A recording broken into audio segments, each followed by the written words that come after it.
Wahabi ni dahsyat ni, makin mengganas. Hati-hatilah tuan-tuan. Ya, kita nak jelaskan pada masyarakat, bukan ustaz-ustaz kita atau ulama-ulama kita bergaduh-gaduh. Bukan. Kadang-kadang orang dia tak faham. Ni apa nak ustaz-ustaz ni gaduh, yang ni kata dia, ni kata dia. Bukan pasal kata mengata, tapi nak menegakkan yang hak.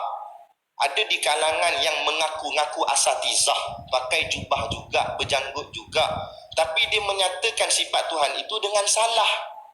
Maka ulama-ulama ahli sunnah wal jamaah menegakkannya.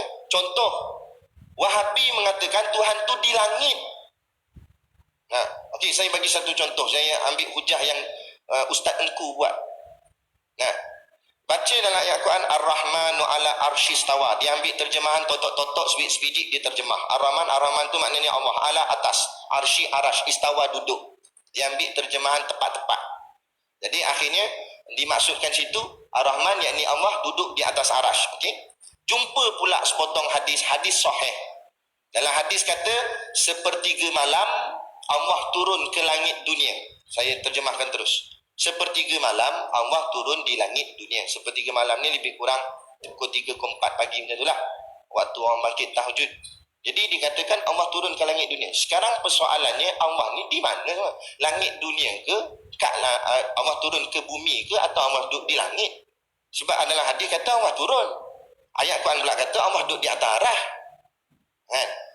Sebab tu pula sepertiga malam tu bukan sekali berlaku, tetapi setiap masa. Kenapa setiap masa? Sebab bumi ni berputar, berpusing.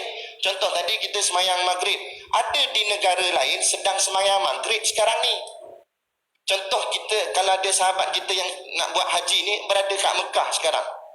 Adakah sama waktu dia dengan kita? Boleh jadi kita sekarang maghrib, mereka asar. Sekali kita mayang isyak, mereka pula maghrib. Jadi maksud saya, waktu maghrib tu sekali je ke? Atau sentiasa berlaku maghrib? Maghrib tu sentiasa berlaku. Sebab bumi ni berpusing. Begitu juga sepertiga malam tu sentiasa. Jadi bila sentiasa, maknanya Allah duduk di bumi tu lah. Lepas tu kata ni Allah di langit pula. Ada mana satu? Kita tanya dia. Dia jawab macam mana? Kadang-kadang Allah naik, kadang-kadang Allah turun. Pula dah. Lepas tu kita kata tidak, Allah tidak bertempat. Kerana tempat itu makhluk. Ada seorang sahabat saya, dia ngaji pondok dulu. Lepas ngaji pondok, dia ngaji sebuah universiti. Tak nak disebutlah di mana universiti tu. Kan? Tapi dia mengaji sebuah universiti tu. Akhirnya lecturer dalam universiti dia tu ajar kata Tuhan di langit. Dia dengar pelik sebab dia ngaji pondok tak gitu. Dia pun cuba angkat tangan, dia kata, ya Syekh, kalau dikatakan Tuhan di langit, saya nak tanya, langit tu siapa cipta ya Syekh? Syekh tu kata langit tu Allah lah cipta. Kalau Allah cipta, maknanya langit tu makhluk. Ya, naam, kata Syekh. Kalau Allah cipta langit, maknanya sebelum langit tu dicipta, langit tak ada. Masa langit tak ada, Allah tak ada. Sebab dikatakan Allah di langit. Tapi langit tu dicipta Allah sebab dia makhluk. Bila dicipta, makna asalnya tak ada, kemudian baru ada. Jadi masa langit tak ada, Allah tak ada. Syekh tu pun pening-pening gitu. Akhirnya Syekh tu pun jawab, fi hawa, dia kata, di atas udara. Udara pula. Tanya dia pula, dah udara tu siapa cipta ya Syekh? Udara Allah, cipta Allah, Husawi, dia kata. Allah lah yang cipta udara. Jadi sebelum udara dicipta, Allah kat mana? Dah. Akhirnya dia kata jangan banyak tanya, tak elok, tak ada adab, dia kata.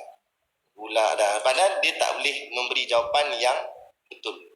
Sebab apa? Sebab tidak betul. Allah tidak berhajat kepada makhluk. Kalau Allah memerlukan langit untuk dia duduk, bermakna Allah berhajat kepada langit. Allah perlukan langit. Bila Allah perlukan langit, itu sifat makhluk. Perlu, memerlukan. Perlu ni menunjukkan lemah. Sebab dia perlu benda tu, baru dia boleh. Tak ada, tak boleh. Mana boleh itu? Allah bukannya lemah. Sebab tu kita sebut watanazzaha, tak terkena pada Allah lemah, kurang, cacat, tidak. An musyabahatil hawadis, keserupaannya seperti makhluk, tidak. Makhluk yang memerlukan tempat untuk duduk, memerlukan tempat untuk berdiri. Allah tak memerlukan tempat untuk duduk. Kalau Allah memerlukan tempat, bermakna Allah lemah, kena ada tempat baru boleh Allah duduk. Sedangkan Allah maha kuasa. Jadi Allah, hasilnya Allah wujud bila makan. Bukan makan ni, makan tu tempat. Allah ada tanpa tempat. Pegang situ kemah-kemah. Itulah akidah ahli sunnah wal jamaah.